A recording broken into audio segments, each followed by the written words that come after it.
నంద్యాలలో వైసీపీ సభ తర్వాత టీడీపీ నాయకుల్లో గుబులు మొదలైందన్నారు వైసీపీ ఎమ్మెల్యే రోజా. జగన్ను నోటుకొచ్చినట్లు తిడుతున్నారని, నంద్యాల ఉప ఎన్నికల్లో ఓటర్లు టీడీపీకి బుద్ధి చెబుతారని అన్నారు ఆమె. కాపులను బీసీలో చేర్చుతామన్న సీఎం హామీ ఏమైందని ప్రశ్నించారు. డ్వాక్రా మహిళలను నిట్ట నిలువునా ముంచారని విమర్శించారు రోజా.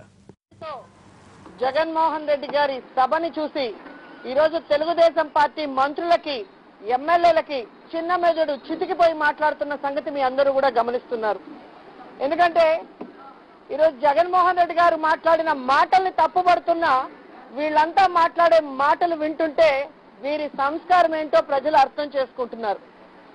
జగన్మోహన్ రెడ్డి గారిని నీ అంతు చూస్తామన్నారు, ఉరి తీయాలన్నారు, ఉన్మాది అన్నారు, సైకో అన్నారు, పిచ్చి కుక్క అన్నారు. ఇవన్నీ మాటలు వీరి సంస్కారానికి ప్రతీకగా ప్రజలు గుర్తిస్తున్నారు.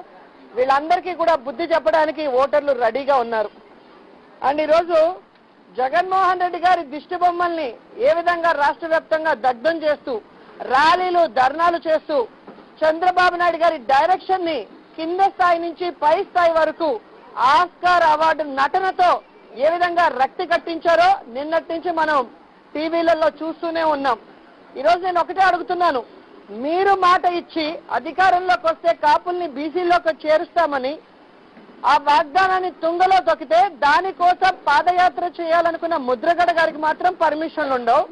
ఈరోజు తెలుగుదేశం పార్టీ నాయకులకి దిష్టి బొమ్మల్ని దగ్ధం చేయడానికి, ర్యాలీలు చేయడానికి, ధర్నాలు చేయడానికి మాత్రం పర్మిషన్లు ఏ విధంగా ఇచ్చారో నేను అడుగుతున్నాను.